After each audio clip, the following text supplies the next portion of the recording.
मार्च के महीने की शुरुआत में मौसम का मिजाज इस तरह बिगड़ेगा, इस बारे में किसानों ने कभी सपने में भी नहीं सोचा था। पिछले 2 दिनों से अनवरत रूप से हो रही बारिश से रबी की फसलों को बड़े पैमाने पर नुकसान पहुंचा है। बर्बादी का मंजर देख किसान सहम गया है। बर्बादी की कगार पर पहुंच चुके किसान को अब सरकार से राहत मिलने की दरकार है।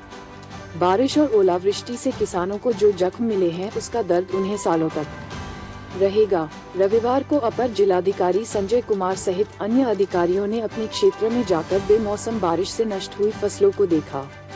20 फरवरी से लेकर अब तक कई बार हो चुकी बेमौसम बारिश से 9050.2470 हेक्टेयर क्षेत्रफल की फसल नष्ट हुई है। 5366 अभी तक ऐसे किसान सूचीबद्ध हुए हैं जिनकी सवे में फसल नष्ट होना पाया गया है। प्रशासन का अभी भी सर्वे चल रहा है। फरवरी महीने के आखिरी और मार्च महीने के शुरुआती दौर में मौसम ऐसा करवट लेगा कि किसानों की लहलहाती फसल जमी दोज हो जाएगी। इस बारे में कभी किसी ने सोचा भी नहीं होगा। इन दोनों किसान खेतों में खड़ी फसल की कटाई मढ़ाई करके उन्हें घर पर सुरक्षित लाने की जद्दोजहद में लगा था। बेमौसम बारिश ने उसके अरमानों पर पानी फिर दिया। बारिश भी ऐसी हो रही है कि रुकने का नाम नहीं ले रही। चाहकर भी किसान अपनी फसल को बचा नहीं पा रहा है। उसके सामने ही मटर, चना, मसूर, लाही और गेहूं की फसल नष्ट होती जा रही है। बेमौसम बारिश से बुरी तरह बर्बाद हुए किसान को अब सरकार से मदद की दरकार है। आंधी, तूफान और ओलावृष्टि ने भी फसलों को बड़े पैमाने पर नुकसान पहुंचाया है। 20 फरवरी से लेकर 2 मार्च तक कई बार बेमौसम बारिश हुई, जिससे किसानों को नुकसान हुआ है। पिछले 2 दिनों से लगातार रुक रुक कर बारिश हो रही है। इससे बड़े पैमाने पर रबी की फसल को नुकसान पहुंचा है। चिंतित दिखाई दे रहे किसान के जख्मों पर मरहम लगाने के लिए प्रशासन सर्वे कराने में जुट गया है। उन किसानों की फसलों को देखा जा रहा है जिनकी सबसे ज्यादा क्षति हुई है। रविवार को अपर जिलाधिकारी संजय कुमार पिंडारी क्षेत्र में फसलों को देखने के लिए निकले। कोच तहसील के कई गांव में उन्होंने जाकर बेमौसम बारिश से नष्ट हुई फसल को देखा और किसानों से बात करके मौजूदा समय की जानकारी ली। खेत में बिछी पड़ी मटर, गेहूं और लाही की फसल देखकर अधिकारी अंदाजा लगा रहे हैं कि नुकसान कितने बड़े पैमाने पर हुआ है।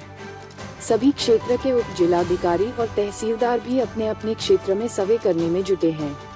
20 फरवरी से लेकर 2 मार्च के बीच में जो बेमौसम बारिश हुई है, उससे 5366 किसान अभी तक प्रभावित होना पाया गया है। जालौन तहसील में अकेले 1733.3480 हेक्टेयर की फसल क्षतिग्रस्त हुई है। यहाँ 1399 किसान भी मौसम बारिश से प्रभावित हुए।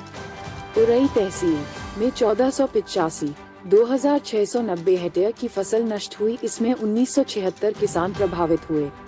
कालपी तहसील में 5183.4000 हेक्टेयर में खड़ी फसल को नुकसान पहुंचा है। यहाँ 1026 किसानों को चिन्हित किया गया है। कोच तहसील में 258.800 हेक्टेयर की फसल बर्बाद हुई है। 497 किसानों को यहाँ क्षति उठानी पड़ी। माधवगढ़ क्षेत्र में 390.1500 हेक्टेयर क्षेत्र की फसल को नुकसान हुआ है। 468 किसानों को सूचीबद्ध किया गया है जिनकी फसल को नुकसान पहुंचा है। अपर जिला अधिकारी संजय कुमार ने बताया कि प्रारंभिक जो सर्वे रिपोर्ट अभी तक आई है, उसके अलावा भी सर्वे कराया जा रहा है। सभी उप जिला अधिकारियों और तहसीलदारों को बेमौसम हो रही वर्षा से जिन गांवों में किसानों को नुकसान पहुंचा है, वहां पर सर्वे करने को कहा गया है। जल्द ही सूचीबद्ध किसानों को सहायता उपलब्ध कराई जाएगी। पूरे जिले का किसान इस समय शासन की ओर राहत मिलने की उम्मीद से देख रहा है। अभी भी मौसम साफ नहीं है, इसलिए किसानों की चिंताएं बढ़ी हुई है। बरसों बाद किसानों को इस तरह की देवी आपदा से जूझना पड़ रहा है। पहले से ही परेशान दिख रहे किसानों को इस बार बेमौसम बारिश ने जो जख्म दिए हैं, वह सालों तक उसे दर्द देते रहेंगे।